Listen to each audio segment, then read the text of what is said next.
comptons à l'heure actuelle plus de 210 000 ressortissants sur le continent africain, répartis pour l'essentiel entre les pays du Maghreb et la façade occidentale de l'Afrique. Pour assurer leur sécurité, le ministère de la Défense est en mesure de déployer environ 9 400 hommes et femmes, 4 800 qui sont engagés au sein de ce qu'on appelle les forces de présence, c'est-à-dire les Djibouti, le Sénégal et le Gabon, 2200 engagés au sein de nos forces de souveraineté à La Réunion et à Mayotte, et 2400 engagés dans le cadre d'opérations extérieures, principalement l'opération Licorne en Côte d'Ivoire avec à peu près 1 millier d'hommes, 980, et l'opération Épervier au Tchad avec également à peu près 1 millier d'hommes, 934. Ce dispositif, nous veillons à l'adapter en permanence à la menace et aux nouveaux enjeux de défense et de sécurité. Le livre blanc, vous le savez, est ceci conforté par le discours du président de la République prononcé au Cap en février 2008, a fixé les grandes lignes d'une réorganisation en profondeur de nos forces de présence en Afrique. Elles s'articuleront dorénavant autour de 2 bases opérationnelles avancées, le Gabon et Djibouti, et d'un pôle opérationnel de coopération au Sénégal, qui conservera des capacités d'accueil de forces en transit. Le premier objectif de ce dispositif, c'est la prévention. C'est une des missions essentielles de nos forces de présence. Elle contribue à la lutte contre le terrorisme qui sévit dans la base sahélienne, j'y reviendrai. Et d'autre part, elle mène de nombreuses actions de formation au profit d'unités africaines qui s'engagent dans les opérations de maintien de la paix. Notre ambition n'est pas simplement d'aider l'Afrique à bâtir son propre système de sécurité collective, mais aussi de soutenir les pays qui souhaitent faire respecter leur souveraineté, gage supplémentaire de sécurité pour nos ressortissants. Notre deuxième objectif, c'est d'être prêt à intervenir en cas de menace sur la sécurité de nos compatriotes à travers le dispositif militaire que je viens de rappeler ou à travers l'engagement de nos forces dans le cadre d'opérations sur le continent. Et je voudrais rappeler qu'au cours des 20 dernières années, nos militaires ont été engagés dans 25 opérations d'évacuation et ont exfiltré 33 500 personnes, dont 50% d'Européens, dans des zones de crise ou de guerre. Les 2 opérations que je voudrais signaler, qui sont parmi les plus récentes, c'est celle qui a eu lieu en novembre 2004, déjà en Côte d'Ivoire, où 8 000 ressortissants français et étrangers ont été évacués sans pertes humaines. Je pense aussi, et j'y pense parce que j'étais à N'Djamena il y a quelques jours, à ce qui s'est passé en février 2008 dans la capitale tchadienne, envahie par les rebelles, et la communauté française et les ressortissants occidentaux que j'ai rencontrés n'ont pas oublié le courage et l'abnégation de nos soldats qui ont procédé sous le feu ennemi à l'évacuation de plus de 1400 personnes vers le Gabon sans qu'aucun blessé ne soit à déplorer. Aujourd'hui, nous concentrons nos efforts de vigilance sur 2 zones particulièrement sensibles. La première, c'est évidemment la République de Côte d'Ivoire. Je ne reviens pas sur le contexte politique que vient d'évoquer Michel Alliot-Marie. À l'heure où je vous parle, la situation reste très tendue, très volatile sur l'ensemble du territoire. Les affrontements interethniques s'étendent dans le Grand Ouest, ce qui rappelle les événements de 2002. Ils ont d'ores et déjà provoqué la fuite de plus de 25 000 personnes vers le Libéria. Dans la capitale, les forces de sécurité fidèles à Laurent Gbagbo poursuivent une répression brutale contre les partisans du président Alassane Ouattara. Répression qui se concentre plus particulièrement ces derniers jours dans les quartiers d'Abobo et d'Anyama. Je rappelle qu'au total, on déplore au moins 247 morts depuis le 28 novembre, ce qui constitue un très lourd bilan.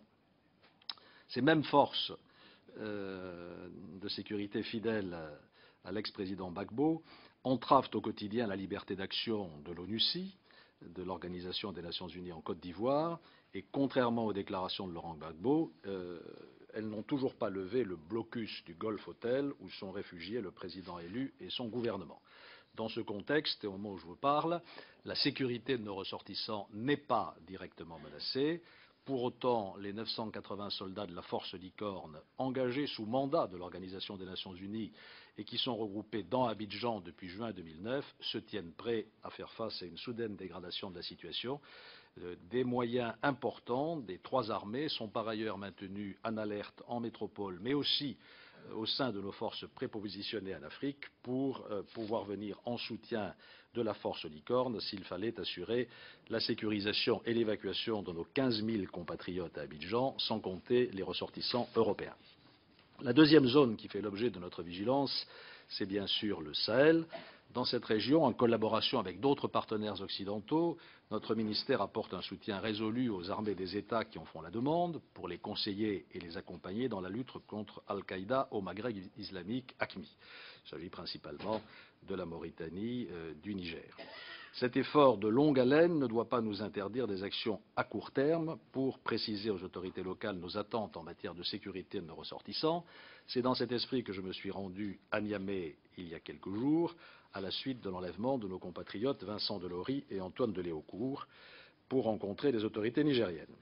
Lors de ces entretiens, mes interlocuteurs se sont engagés à mettre en place une série de mesures concrètes pour renforcer la protection de nos compatriotes, remise en place de la présence d'une sécurité policière devant l'ambassade, le lycée et le centre culturel, réintroduction de quelques éléments policiers visibles à l'hôtel Gaouye où sont présents de nombreux expatriés et patrouille en ville et aux entrées-sorties de ville. C'était le souhait de l'ambassade et de nos compatriotes, et les autorités nigériennes ont donné suite à cette demande.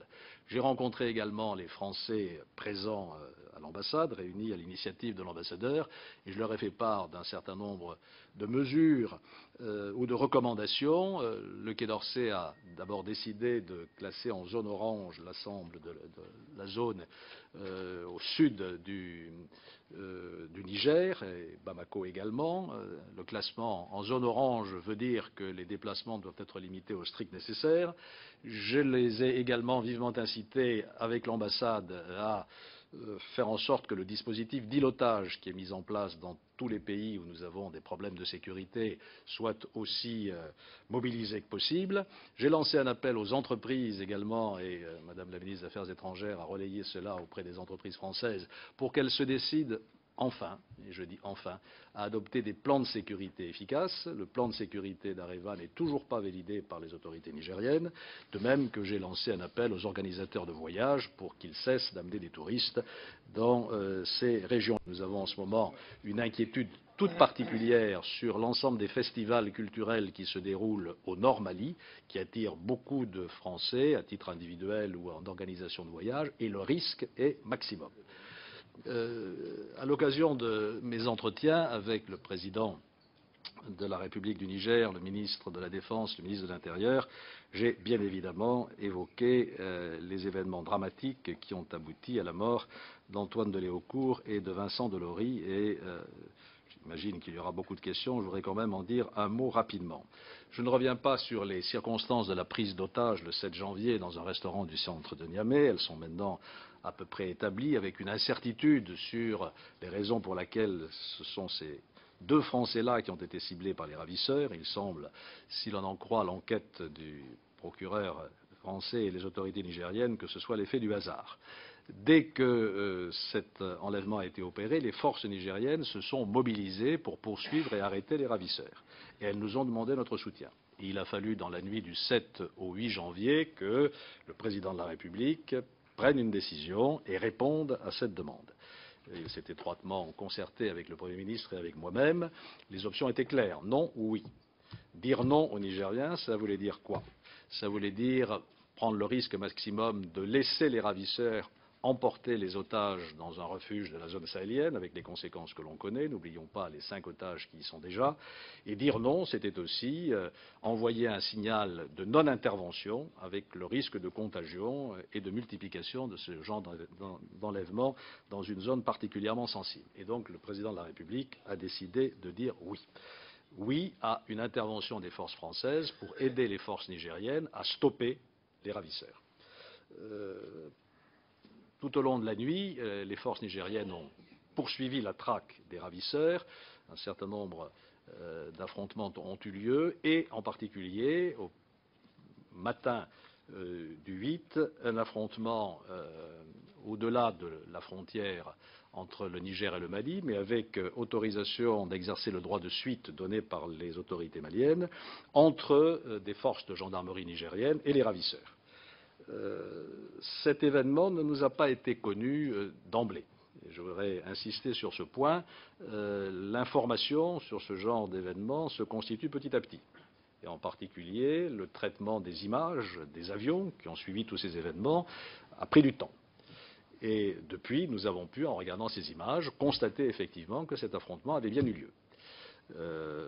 Le doute a plané pendant un certain temps sur la question de savoir s'il était véritablement hostile. Et aujourd'hui, je crois qu'il n'y a plus de doute. Les ravisseurs ont bien ouvert le feu sur le véhicule de la gendarmerie nigérienne qui comportait un certain nombre de gendarmes. L'affrontement a été violent, un certain nombre de gendarmes ont été tués et les autres ont été emmenés dans le véhicule de la gendarmerie. Nous voyons à ce moment-là se constituer un convoi de 3 véhicules, un véhicule blanc tôlé qui était celui dans lequel les otages sont montés à Niamey, puis le véhicule bleu de la gendarmerie nigérienne, puis un véhicule beige. Et ceci apparaît très clairement sur les images. Le convoi a poursuivi son chemin et à 5 ou 6 kilomètres de l'affrontement avec les forces nigériennes que je viens d'évoquer, a eu lieu l'accrochage avec les forces françaises, c'est-à-dire 3 hélicoptères de manœuvre Cougar avec à l'intérieur des unités à terre. Le feu a été immédiatement ouvert par les ravisseurs contre nos hélicoptères. 2 ont été atteints. Un de nos officiers a été blessé à l'intérieur de ces hélicoptères. Nous avons pu néanmoins débarquer 2 unités d'intervention d'une vingtaine d'hommes et des combats d'une grande intensité ont alors eu lieu entre les ravisseurs et nos propres troupes. Au terme de ce combat, qu'avons-nous constaté sur le sol? D'abord, le corps de nos 2 otages, je vais y revenir dans un instant, 3 tués, ravisseurs, plus 3 blessés, 1 est décédé, et enfin, il restait 2 blessés. Au total, 4 tués et 2 blessés que nous avons remis aux autorités nigériennes qui ont établi leur identité et considèrent qu'elles sont toutes des gendarmes nigériens. Il a été assez difficile pour nos troupes sur le terrain de les identifier en tant que telles. Certaines portaient des parties d'uniforme bleu, mais recouvertes par des treillis qui, semble-t-il, sont les uniformes d'intervention des forces de la gendarmerie nigérienne en opération. Quant au corps de nos 2 otages, l'un a été retrouvé à 300 mètres des véhicules, les mains entravées, étant tombé sur le côté après vraisemblablement avoir été agenouillé et avec une balle tirée à bout touchant, comme l'a indiqué le procureur, dans le crâne. Il a donc été, sans aucune hésitation possible, exécuté par les ravisseurs à un moment qu'il est difficile évidemment de préciser pendant le déroulement des combats.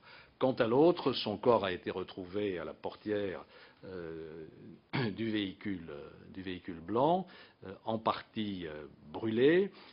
L'enquête judiciaire a établi qu'il avait reçu 5 impacts de balles dans le corps. Les balles qui ont été identifiées sont des balles de Kalachnikov. Il est probable qu'une rafale de Kalachnikov, qui ne sont pas des armes de l'armée française, je précise au passage, est responsable de sa mort, encore que le procureur estime que les balles ne sont peut-être pas à l'origine de blessures létales. Il faut donc que l'enquête se poursuive sur ce point. Voilà ce qui s'est passé. Et dès le départ, nous avons, le président de la République, le Premier ministre, le gouvernement et moi-même, décidé de mettre tout sur la table, si je puis dire, dans une volonté de vérité et de transparence. Je répète simplement que le déroulement exact des faits est connu au fur et à mesure du déroulement des enquêtes, au fur et à mesure du rassemblement de l'information de nos propres troupes, de nos propres avions, et au fur et à mesure de l'enquête judiciaire menée par les Nigériens et par la justice française. Je ne veux pas être beaucoup plus long sur ce drame épouvantable.